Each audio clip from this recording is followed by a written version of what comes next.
Hello and welcome to Cartoonist Kayfabe. My name is Jim Rugg. I'm Ed Piskor. Going to look at Batman Annual 8, Trevor Von Eeden and Lynn Varley on the artwork. Classic joint. But first, Ed, show us Red Room. Red Room, issue 1, out on the stands right now, man. Murder on the dark web for fun and profit, man. Horror comic for the new millennium.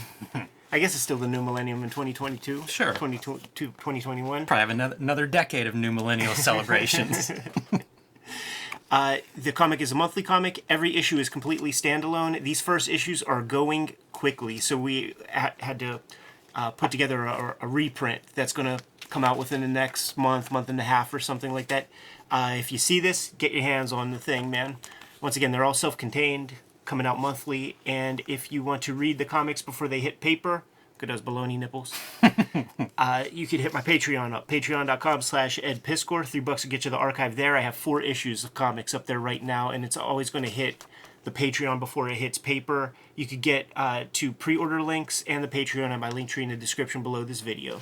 You can join me on patreon.com/JimRugg, where I share how I make the comics I make, like Street Angel and Octobriana. I also post my out-of-print zines and mini-comics, including, coming up this month, the Street Angel Gang process, which shows off my script and my first layouts that are drawn directly on the script, as well as the reproduction of my rough pencils for the pages, and this is sort of my pencil stage for this story, as I do a tighter pencil version for the finished art, but this is the equivalent of pencils. So those are going to be available as my June downloads for the zines on patreon.com/JimRugg. Jim, can we agree that the story is trash and that we're going to enjoy the Trevor Von Eeden / Lynn Varley artwork in this comic? I will agree on that. It's Mike W. Barr on the story, who it feels like writes every single Batman story that we look at on this channel, Ed. But yeah, we are definitely here to show off the Von Eeden and the Lynn Varley. Lynn Varley, of course, the longtime Frank Miller collaborator from Dark Knight Returns, 300, and probably a few other projects. But a noteworthy colorist in comics history, and doesn't have that many credits outside of those big Frank Miller projects. So part of the reason that this book crossed my desk is because of her coloring. Trevor Von Eeden, though, a very, very interesting line artist and cartoonist. And I'd start with this cover. This must be a blue line process on this cover, right? You see the signature's kind of faint here. Von Eeden and LEV, I believe, is the initial there for Lynn Varley. As soon as I see this, I start to think, like, who's doing what? You know, it must be maybe very fine pencil drawings in the background to allow Lynn to apply that color, but pretty striking cover from the get-go. Absolutely, man. It's also, it fits in with the actual story. So, like, when you see this, it just looks like a design, but it does factor into the narrative for sure. And it sort of all works out, whether by accident or not, that you need intense kind of like sun-like colors for the big machine that's gonna do the dirty work against the blue-gray of the Dark Knight. It's perfect. It is. It's very, very strong, and kind of an illustration style, the way, you know, these rectangular shapes for the color in the background. Not something you would see everywhere, but works really well here. You know, some context for Trevor Von Eeden, who has quite a few, I think, noteworthy DC comics under his belt. You start digging around, like, for his one-shots or miniseries. A really interesting artist. Supposedly was in the running for Batman Year One at that, you know, around that time, and I think it may have been his choice not to do it. Yes, we looked at an issue of Batman, which is like one of my first issues of Batman, with Magpie. I think it's like issue 403 or something. Early 400s, man, yeah. before Year One, and it was noteworthy to look at because he was exploring a kind of golden age style, and there are slight pieces of that in here, but I think the comic that we looked at is afterward. Yeah, I think by some years. True. This is 1982, so that would have been like 85, 86 time period. Yeah. Yeah, Trevor Von Eeden, if you follow his art, is really interesting because of how much he evolves over time and seems to be prone to experimentation in his line work and his page layout. We'll see some really cool page layouts here. This one isn't bad to start with, you know, with these little long horizontal panels, interesting 2-page spread composition. And the story is this villain kills a small town north of Gotham City. Kills everybody except like 2 people in this little tiny town. And So that creates the fodder for the Dark Knight detective to do some detecting. But what we really need to pay attention to is just Exactly. the abuse of the grid. What Steve Bissett was calling the rectangle that he hates. I think Trevor Von Eeden doesn't like the rectangle either. So he's playing around with page layout to great effect. When you do stuff like this, what's great, man, is way less pencil mileage, and you could dash that page out in half a day. I'm surprised that you don't see more of this because it's so striking. It is. It really pops. Like it looks incredible. Note the color too. This is the part of the way this act works is exposure to the sun. Yes. Which, as you mentioned, is very color centric. But then you see all these cool blues and purples until you get to the gunshot, which is the same kind of color palette with the magentas and oranges and everything. Lynn Varley is on her game here. Absolutely. This is shades of like a golden age kind of style. It just looks like a limp costumed cosplayer or something. Lanky. Funny, like sometimes I see bits in it. They remind me of like a Miller, who would be coming after this. 1982. Well, at least the Miller Batman stuff, but like throwing through the window and things reminds me of that. And here you start to see more of that interesting page layouts. Way off the grid now with diagonals and everything coming out, and kind of cool to go from these diagonals into this religious-like figure standing tall, almost radiating with the panels coming out from him. Just a precursor to the Satanic Panic. And look at the line art for like his hair and the folds in the robe. Very unusual line making for this time period. It is. It's very much like Neil Adams and Dick Giordano would have these kinds of sweeping strokes and stuff. Might be pulling a little from that. I do think Trevor Von Eeden, I think he references Neil Adams in interviews that I've read, like on the Comics Journal. So probably passing through. It seems like everybody passed through Continuity Studios, if not to do work, just walking between Marvel and DC offices and stopping in to hang out. Like, what the F, right? Yeah, that's a really interesting. But I'll accept it. Why not?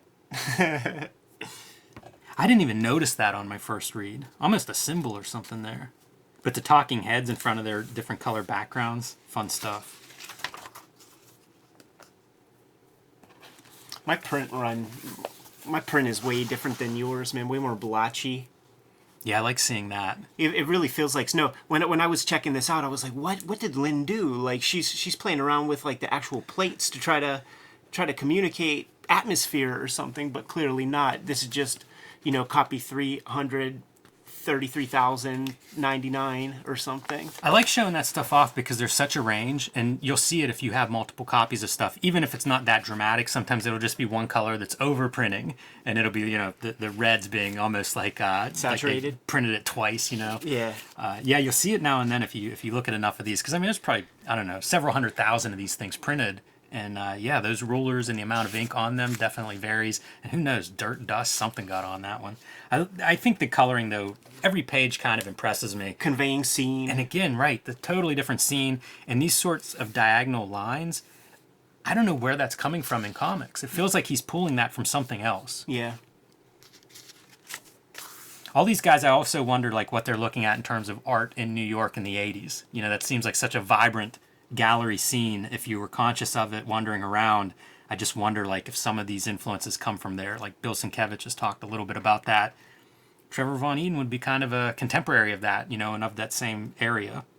But these are wild. Look at this. What a stupid comic. Such good drawing though. Yeah, it's great. That feels very Tothian. Like especially those rectangles, like the Black Canary story that we looked at from Adventure Comics. Absolutely. And you see bits, man. You see some cool silhouettes, cool compositions. I am terrible at doing these kinds of panels, like odd-shaped panels of any sort. Yeah. And these are wonderful. How sick. It's like from ground's eye view, got the little window frame, and now we're behind this guy looking through that same window frame, but it still fits within this. He's playing with what they call like the Gestalt theory, the shit that like art teachers love to talk about pulling the whole page together as a composition, right? But still keeping the panels clear and things. It's extremely readable. For as much as he abstracts some of these compositions, it's so readable. Yeah. I like this character where we see like shadow falling across part of his face and really highlighting his eyes. Yeah. Interesting shadow. I think there's another example of that later on, but both the drawings and the compositions I think are strong throughout this story. Super skinny little panels, but again, perfectly readable elevator shaft. And then just these ghastly Steve Ditko looking pieces. And that's a Red Room panel right here. Different application. I think so.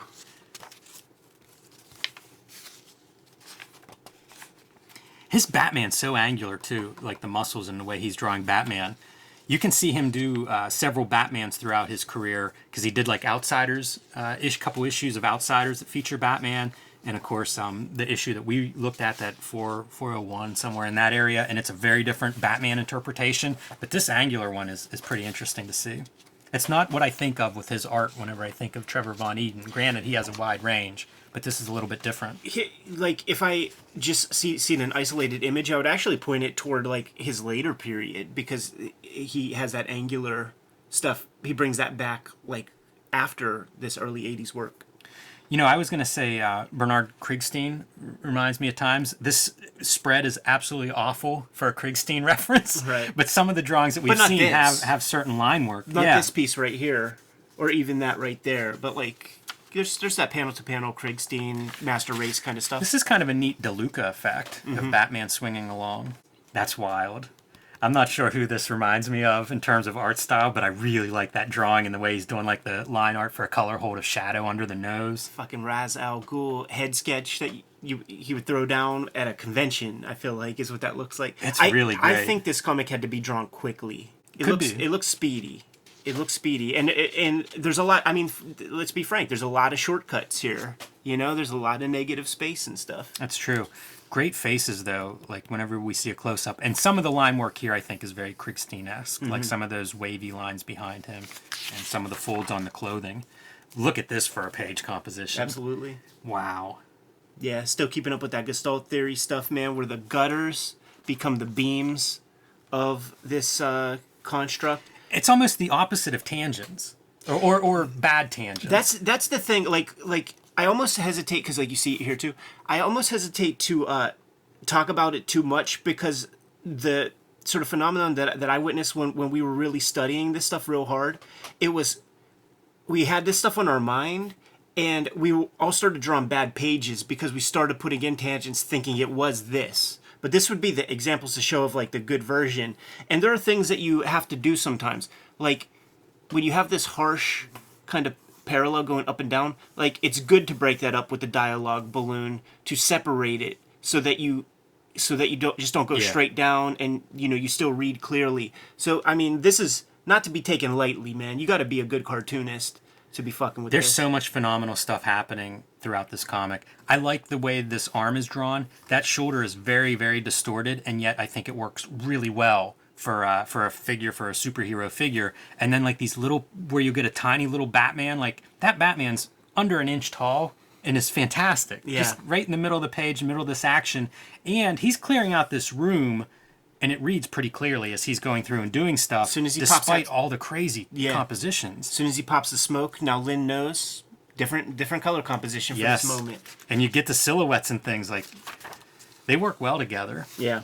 There are several examples as we go through here where I think like he's almost drawing for the colorist, and she's picking it up. She's just a wise creator, I wonder if they work closely together, because I think that she was in that area as well. So it's possible, they were talking out some of these things. More of that like floating head kind of thing that looks good, but could be a time saver. But man, I'm not complaining as a reader. I think it looks great. And Von Eeden is doing the inks on this stuff, man. So he's pulling out his Canif texture brushes, man. This is almost, you just traced a French curve. Doesn't it feel? Right, yeah, and the hole in the middle. Yeah. Look at how crazy that Batman is. It's wild. Way off model. Reminds me of Jay Lee. Yeah. And then they just got to go to space. This comic is so dumb. Yeah, story-wise, this is the least of all the Mike Barr stories that we've read so far in terms of making sense. And there's a whole part where Robin gets caught and then just gets saved off camera. Right? Right. Right? Yeah. This is wild with the numbering, the countdown. I wonder if that's something that Von Eeden puts in. I think so. At least the composition's probably, at the very least, his, putting in the circles and being like, put your countdown numbers in here. Right. Although he may have drawn them for all I know. But like that liftoff is an unusual font choice. And it's cool. I like the color behind it and that it fits right into that color band. Yeah. Black for scene backgrounds, decorative panel borders. Pulling out all the stops. Love the close-up of the watch, very geometric. I see this in Chaykin comes to mind. Yes, yeah. I think that even with the cover, some of the illustrations, some of the things that seem like illustration flourishes, boy, that's great color on him with the green highlight on a face. Yeah, it is. And you see these round motifs have been running through several of these, something that we pointed out in the Stranko Outland adaptation. I think he's conscious of this. I mean, it's about the sun coming in. Look at the blotch, man. That blue is just... That blue plate, it was worse for the wear. It's starting to break down a little bit on this one, too. Look how different that color is. Like, you're getting a real blue here, and this is, like, totally a purple, like the blue is lightening up here. Because even, like, the overprinting, I don't know how well that shows up, but it's not visible at all on this one. Yeah, like, the black's very light. The black's going away. This is definitely the end of the print run. Or right before they restock the, hit that roller with the rubber blanket. Right. This makes me think he's punching himself in the chin. And just add a ninja. Well, I appreciate that. Thank you for adding the ninja. That ninja, though, man, this reminds me so much of the J. Lee Namor stuff. Like, this page especially feels like it. Yes, because speed is an issue with the Namor stuff. Jay Lee was talking about doing 8 pages a day. Like Those would be worth looking at just to consider that kind of thing. I have them pulled. Ready to go. Love seeing a fight scene. Always a fan of that, how a figure artist breaks that stuff down. And this is like a Neil Adams kind of fight montage scene. It is. And this is the part, man. This is the rescue. Like Robin's already rescued. When we last saw him, he was bound up by Ra's al Ghul, and now he's totally free, prancing around in his little knickers. Another DeLuca effect, landing on his feet after being kicked by Batman. When Ra's al Ghul dies, every story really lacks an impact when he dies here. It does. Yeah, it does.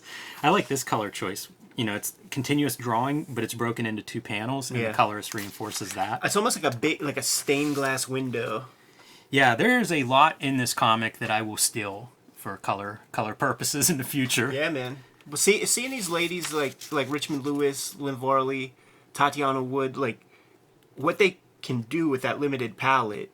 It's good to have limitations first off, and to see how they stretch it and get it to work in a artistic fashion. A lot of lessons to learn from that.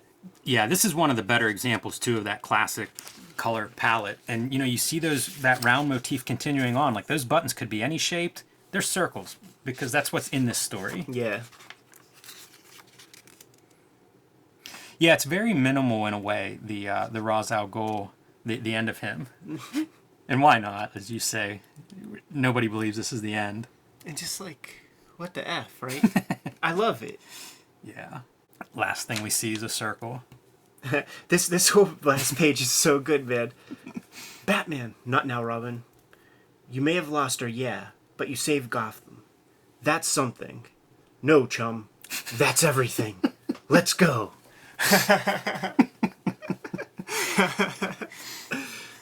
Oh man, that's funny. I like these 2 buildings though, the way they come up on the sides. Another one of the great compositions. Just very Another designy. good color too. The yellow, that bright yellow. Makes you think of like there's Simonson in here somewhere. Mm-hmm. With these shapes and stuff, the diagonals, the geometry of it. Yeah, we'll have to keep looking at Von Eeden because I went through a phase of just buying up like all the Von Eeden issues I could find. Yeah. And again, he has these several different styles that he does. I don't know which one's my favorite. Like I like a lot of them, and he doesn't look like any other cartoonist. So that part's always fun whenever you're pulling out a back issue. Fun issue to look at Mostly for the, I mean, all for the art, as far as I'm concerned, but really exceptional art. I had this issue pulled for months and months, man. So about time we got to it. Jimmy, you good to go? I am. Kayfabers, like, follow, subscribe to the YouTube channel, hit the bell, will notify you when new vids are available. Jimmy, what's out there? Join me on patreon.com/JimRugg, where you can download my out-of-print zines and mini comics. You can see my original art and how I make Street Angel, Aphrodisiac, Octobriana, and so much more at patreon.com/JimRugg. Red Room comics are in the wild. Red Room issue 1 on stands right now, going fast, man. We have to reprint it, so get your hands on that first printing ASAP. Gonna be a monthly comic. We have a bunch of issues done right now. You could pre-order a bunch of them through the Fantagraphics website, get it put on your pull list at your shop. They're all one and done, so if you see an issue, grab an issue. If you want to read the comics before they hit paper, patreon.com/edpiskor. Have about 4 issues up there as we speak. Gonna put new strips up every Tuesday, and you could get there to all those locations at my link tree in the description below. Subscribe to the Cartoonist Kayfabe e-newsletter at the links below this video to keep up with everything we have going on and coming out. You can also find Cartoonist Kayfabe t-shirts and merchandise at the links below this video. Give them one less set of marching orders, Jimmy. We're going to be on our way. Read more comics.